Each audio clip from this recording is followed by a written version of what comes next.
Sandwich டோஸ்டர்லாம் எதுவும் இல்லாமல் சீஸ்லாம் எதுவும் ஆட் பண்ணாமல் வெறுமனே தவாவில் போட்டு எடுத்து அழகாக சாண்ட்விச் செஞ்சிடலாம்.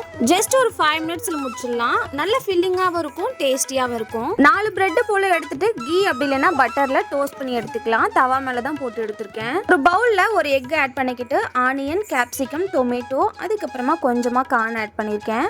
மிளகுத்தூள், சாட் மசாலா சும்மா ஒரு பிஞ்ச் தான் ஆட் பண்ணியிருக்கேன். சால்ட் ஆட் பண்ணி நல்லா மிக்ஸ் பண்ணி எடுத்துட்டு தவா மேலே ஊற்றி இந்த மாதிரி ஸ்கொயர் ஷேப்பில் வர மாதிரி போட்டு எடுத்துக்கலாம். ஒரு பக்கம் நல்லா கோல்டன் ப்ரௌன் வந்ததுக்கு அப்புறமா திருப்பி போட்டு ஒரு 5 மினிட்ஸ் விட்டு பிரெட் ஆட் பண்ணிக்கலாம். பிரெட் முன்னாடியே டோஸ்ட் பண்ணி எடுத்து வச்சுக்கலாம். அப்படியே ஆட் பண்ணனா ஒரு மாதிரி வசவசான் இருக்கும். அதனால முன்னாடியே டோஸ்ட் பண்ணி எடுத்து வச்சுக்கிட்டா நல்லா இருக்கும். இதுக்கு மேல ஒரு பிரெட் வச்சு திருப்பி போட்டு அகைன் ஒரு பிரெட் வச்சு ஒரு 5 மினிட்ஸ் போல இந்த மாதிரி திருப்பி போட்டு எடுத்தோம்னா சூப்பரா சாண்ட்விச் ரெடி ஆயிடும். ஜஸ்ட் ஒரு 5 மினிட்ஸ் தான் ஆகும். ரொம்ப சிம்பிளா செஞ்சு முடிச்சிடலாம். டேஸ்ட் வைஸ் அல்டிமேட்டா இருக்கும். கண்டிப்பா ட்ரை பண்ணி பாருங்க. ட்ரை பண்ணி பார்த்துட்டு கமெண்ட்ல சொல்லுங்க. நெக்ஸ்ட் vlogல பார்க்கலாம்.